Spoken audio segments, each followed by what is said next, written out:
Hey everyone, Steve Dangle here. What does everyone want to talk about right now? That's right, hockey. What? If I can't laugh, what? I know. All right, but for now we're going to talk about hockey. Steve's Dangits is where we look at the week that was around the NHL, although this is a KHL jersey, and we look at plays that made you or players or someone else say dang it. For those wondering, this is a Dynamo Minsk jersey, and if you're like, this has nothing to do with the NHL, oh yeah, Pecorine played for them during the lockout. He was terrible. He got better, and then worse, and then better, and then worse. He's a weird goalie. He was full of dangits that year. If it wasn't extreme copyright infringement, we would show them. But for now, how about we show some that just happened in the past week, huh? This is a first. I think this is a first. We've had players, obviously goalies, coaches, GMs, refs, fans. How about a camera guy? Low in the capital zone of Carlson will bank it off the boards. And everyone's looking around, and that puck goes out of play.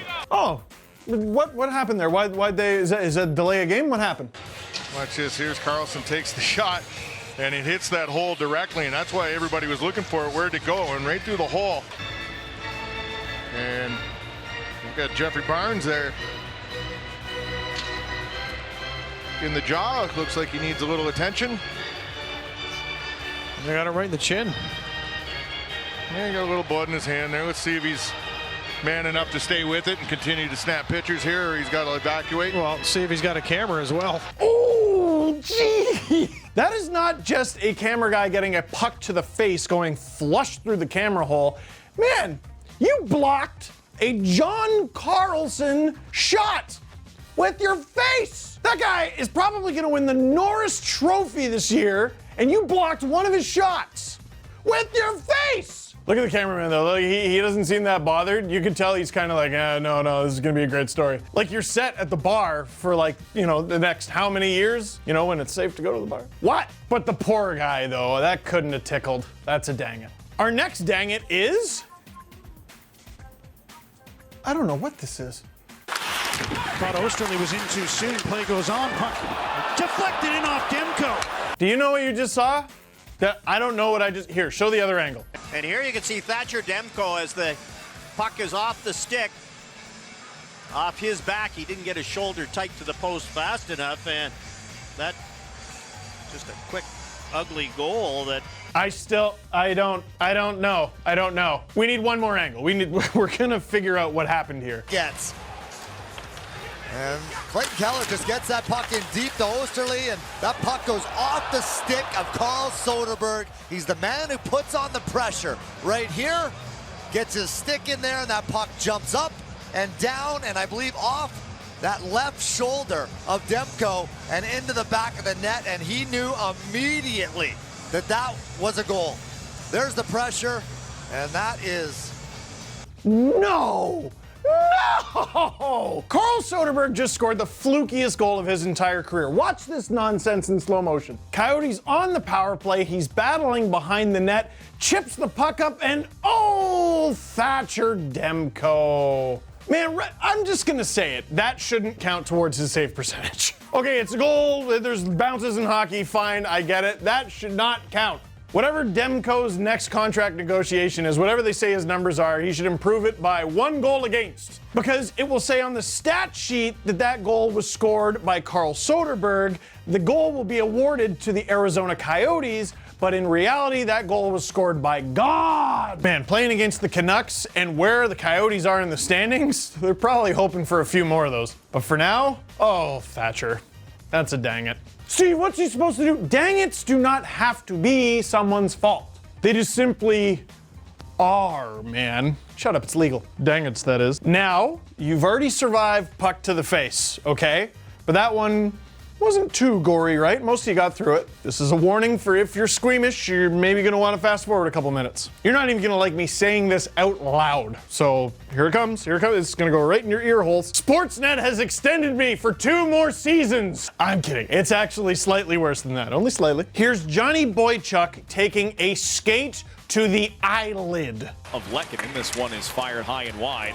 Oh no, the skate came up on Boychuk as Lehkonen was headed down to the ice.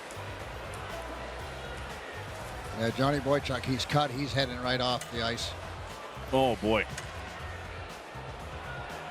Another cut from a skate, and this time it is to the face of Johnny Boychuk. Yeah, just as he was pushing and shoving, and Lehkonen went down, and that skate went up. Not sure exactly where it gets him. I mean, certainly Johnny was at least able to get off or under his own power or take another look. And you watch Lehkonen skate as Johnny's pushing and shoving, and that skate's going to come right up, and it just cuts. Oh my goodness, that's right in the nose area, and that's going to be a big time cut, as you can see. Oh my goodness, does he ever get him hard? So that happened a little over a week ago now, so we know the fallout from it. Johnny Boychuk getting 90 stitches to his eye. Have we gotten pictures of the aftermath? Do we want to? Does James Bond want to? That is brutal, awful, nasty. Thank goodness Johnny Boychuk is okay. According to the update from Lou Lamoriello, that's also how we found out he got 90 stitches in the face. Now, there were two very dumb conversations to come out of this. One, people thinking that Artturi Lehkonen did it on purpose. My favorite is, well, my skates never come up when I play hockey. Yeah, that's the same. That's the same for sure. Yeah, there's sport. When you get out there, you're just like the pros, eh? Just stop. Just stop. Yeah, like Artturi Lehkonen temporarily lost his mind, and he was just like, I'm Shawn Michaels. Lehkonen is not finished for the Heartbreak Kid. The other dumb thing to come out of this, I said, and a few people throughout hockey said, that in our lifetime, and I intend on being here for a while, we'll see, but I intend on being here for a while.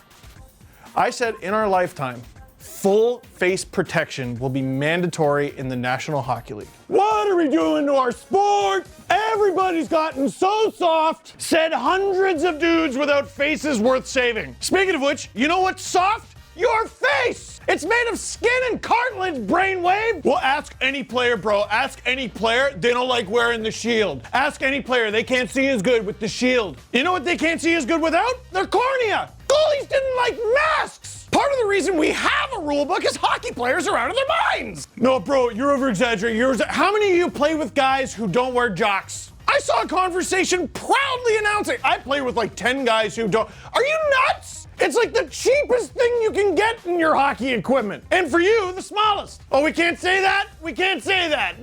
Make sure you delete it. You put it on like this. They come in shorts now. Listen.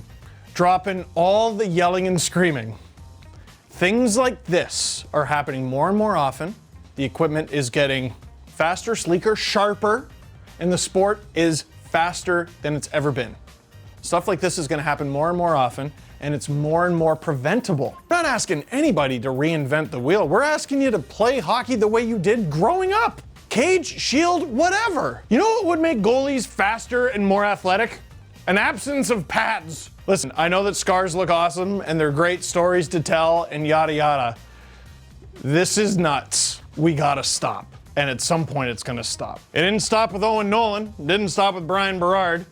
But at some point we're gonna have to figure this out. That's a dang it. And for the record, it's a dang it not on Johnny Boychuk, it's for him. Like, dang dude, are you okay? Sorry, that one went way longer than it should have been. We got two left. We'll make this one quick. Old Faithful, goalie screwing up, Carter Hutton. Why? Be in risk the line. The lanky defenseman will get there and get it back. Oh, he loses it, and Farabee scores!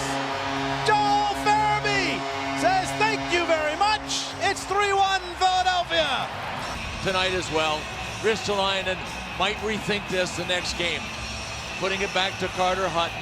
Hutton decided he was just going to gently throw it back into the corner to Ristolainen. And Joel Farabee, I mean, how easy was this? Oh my gracious. I pinpointed the 5-hole, Bill. That was a 55-hole. Oh man.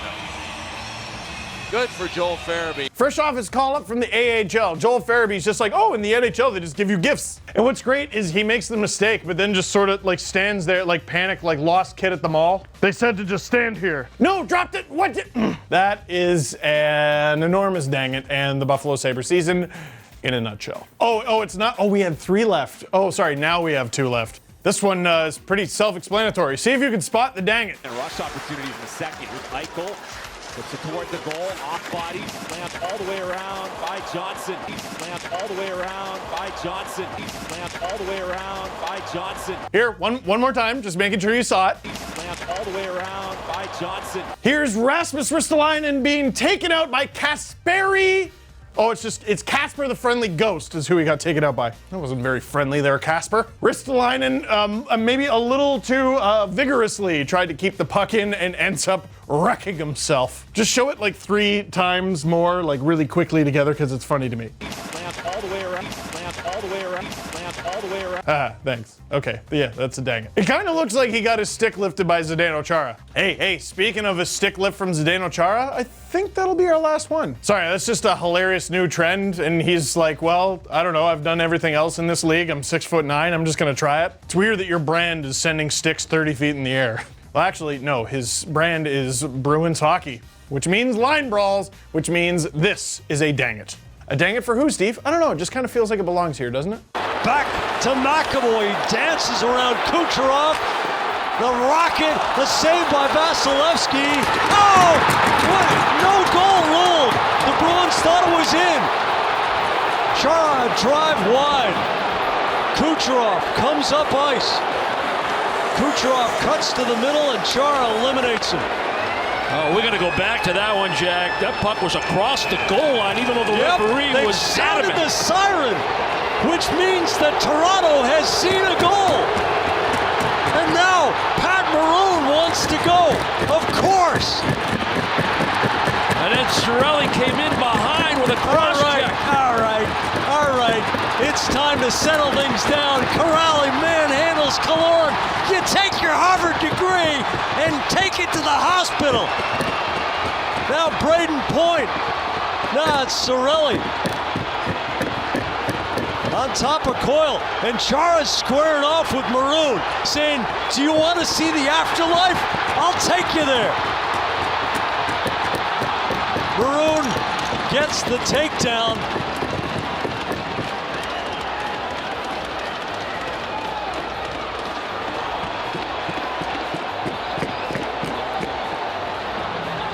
This game is close to out of control.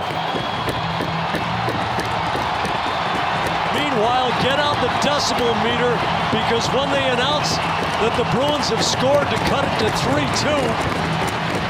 the crowd is going to go nuts. Even though you're going to go back to awarding the Bruins the goal. The shot by McAvoy, the reach in. That's it.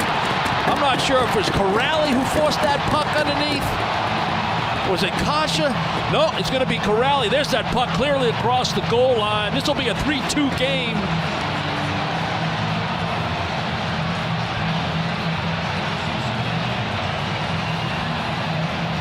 Boston making it happen here in the final 5 minutes of this period, Jack.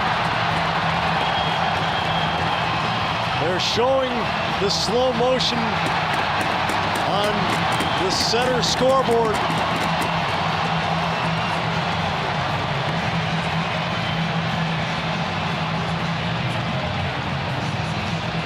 There is no doubt that is a goal.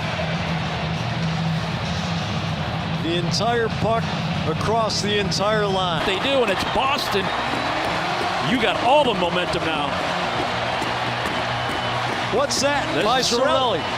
Yeah. That's an altercation. That's the extra. Comes in from behind on the blind side on Chara. Yeah, that was throwing the match on the bucket of gasoline. Well, that's what I'm saying. If you're paying attention and you see it, there's a possibility. There's a lot going on down there, and you got to sort it all out. But it was Cirelli, and I go back. He was the one that went at Marchand after Marchand was looking for a rebound. Now Chara on the pinch down. Kucherov, good body contact, and then Sergachev with a little push with Chara in a vulnerable position. Chara maybe trying to sell it a little bit, but he was bothered by it, so we went over and had a little conversation with Sergachev. All right, before we unwrap what the heck happened there, can we talk about Jack Edwards? Drew's giving the dang it to Jack Edwards. I don't know. I don't like him for obvious reasons, because his voice is attached to some of the worst memories of my life. But dude, if I was a Bruins fan, I'd have a Jack Edwards jersey. Take your Harvard degree to the hospital. Who says that? Who Who says, what play-by-play guy talks about sending anyone to the hospital, let alone with the pizzazz of the Harvard degree? Lord, you take your Harvard degree and take it to the hospital. Zdeno Chara, it's do you want to see the afterlife? And Chara's squaring off with Maroon, saying, do you want to see the afterlife? I'll take you there. This guy, listen. For national broadcasts, no. For regional broadcasts, absolutely, I want a homer in the booth. Are you kidding? Like, how many penalties will your team take over a season? Like 200 or something?